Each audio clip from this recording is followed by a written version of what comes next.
Welcome back to our final video in the three-part series of self-evaluation in the early years.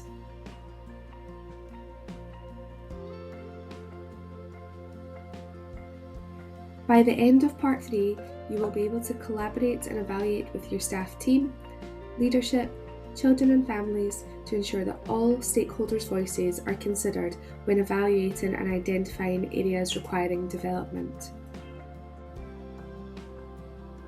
On this slide, you can see some of the best practice documents, national guidance, local policies and relevant legislation that underpin the work we do in early years. Self-evaluation should never be based on personal opinion or individual preference. Instead, it should be based on recognised best practice guidance and statutory requirements. By referring to national legislation and local authority guidance, we make sure that our practice aligns with current standards and expectations. They help us measure what we're doing well and identify areas for improvement. These best practice documents also help create consistency.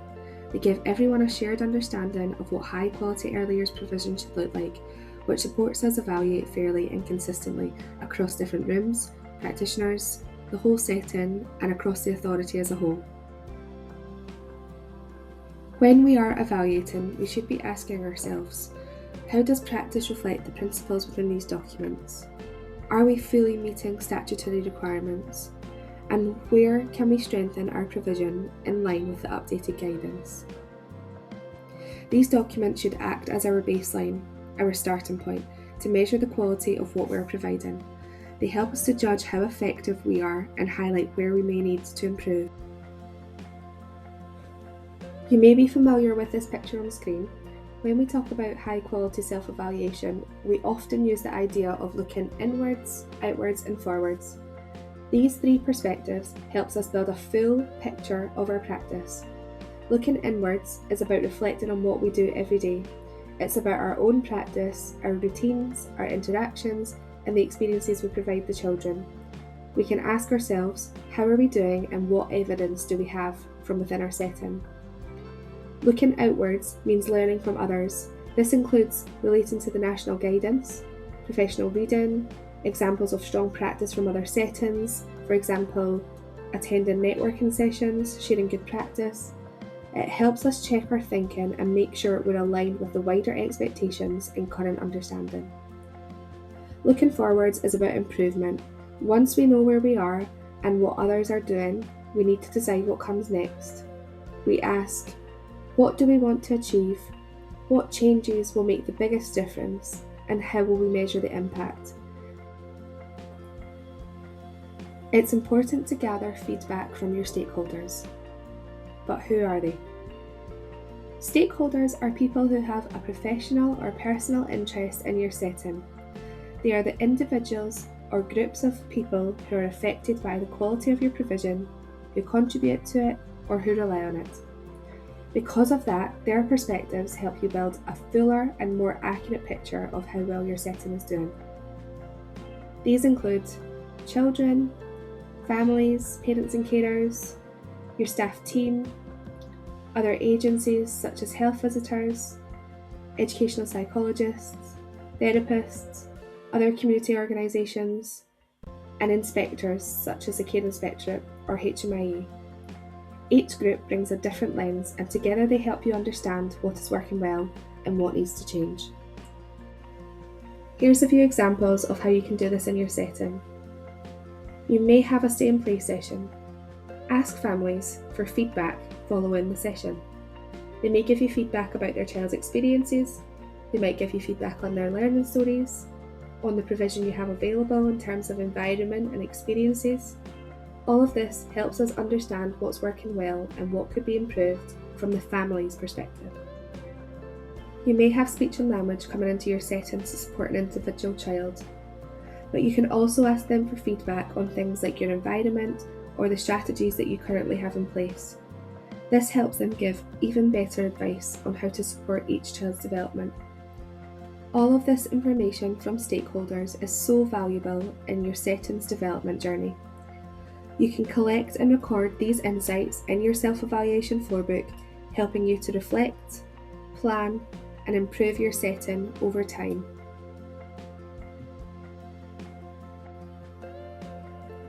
When we come to the final part of the self-evaluation cycle, where we review the impact, we need to think about our evaluation and so what.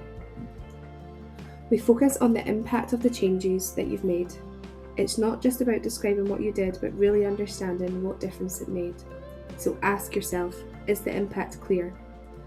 Looking back at your actions and reflecting on the value, what's improved and what evidence do you have to show that? Is there anything that needs to be developed further?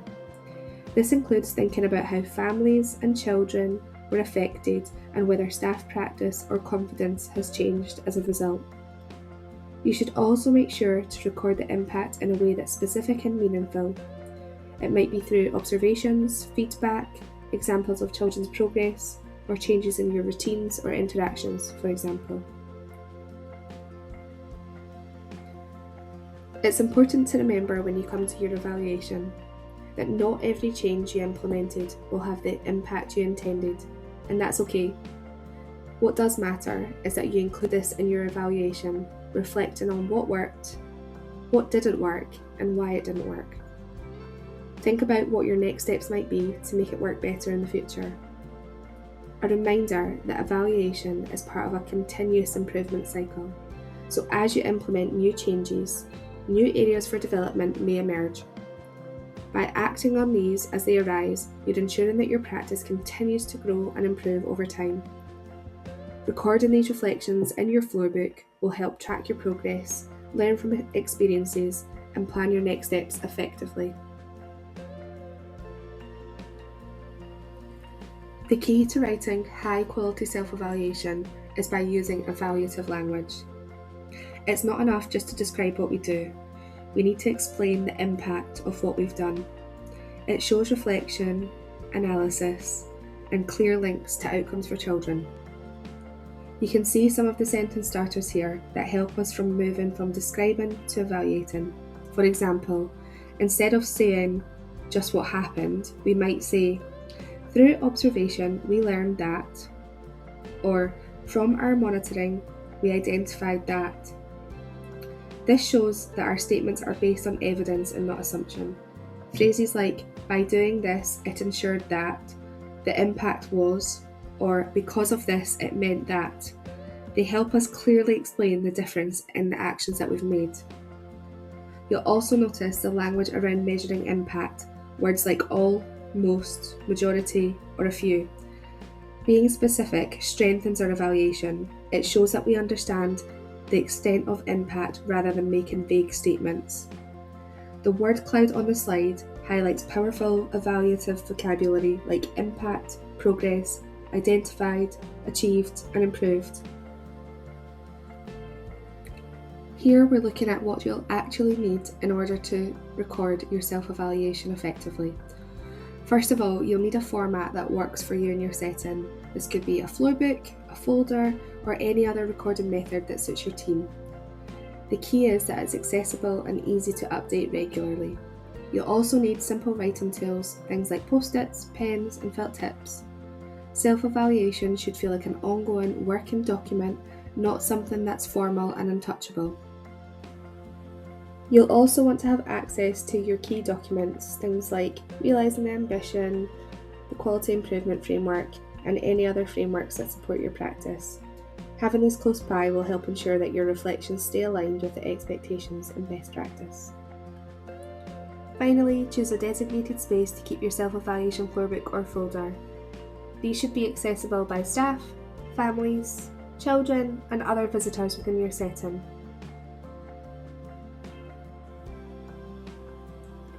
Similarly to our previous videos, we have shared a real-life example from a setting that have been using self-evaluation to review and improve their planning format. This example shows how the cycle works in practice and how simple it can be to embed reflective practice into everyday routines. First, the setting have identified their area for improvement, which is planning. They have evaluated by answering the 3 questions: how are we doing, how do we know, and what are we going to do now? They have planned what they're going to do next. You can see that within the How Do We Know section, they have reflected on the How Good is Our Early Learning and Childcare document, identifying what best practice looks like. They have then shared examples of how they have implemented these changes, an existing planning format and their new planning format to show the difference. We can see here that they have come back to review. They have included staff voice as part of their evaluation after 4 weeks. And this is a great example of how this setting has followed the self-evaluation cycle. As we come to the end of our 3-part series, we want to take a few moments to recap the important things to remember. Self-evaluation is your evidence. It's the evidence of your improvement journey and your continuous developments within your setting. It's not just a job for your senior leadership team. It is everybody's responsibility to be involved and to contribute and to share their thoughts. Quality assurance calendar and activities are in place, but these are evaluated. Anything that comes from your quality assurance should lead to change. Children and families' voice are so important. It's important to ensure that their voices are heard and influence the changes made in your setting. Local and national guidance is used as a baseline to measure how good your setting is and what needs to be improved. Your setting improvement plan will be in place, and that will give you a starting point on where you should be evaluating. Families should be aware of the improvements and be very much part of your journey. The 3 questions are important when evaluating any aspect of your setting. How are we doing? How do we know? And what are we going to do next? These can be applied to any area of improvement. And finally, impact. As we know, a strong self-evaluation process always comes back to one thing: the impact. It's not just about what we've done, it's about the difference that you've made in your setting. So as you review any change or improvement, keep asking yourself, is the impact clear, and can we see the difference made for children, families and staff? Thank you for engaging in our 3-part series of self-evaluation in the early years. You can find all of this information within the Building High Quality Self-Evaluation Guidance, and this can be found on our training website.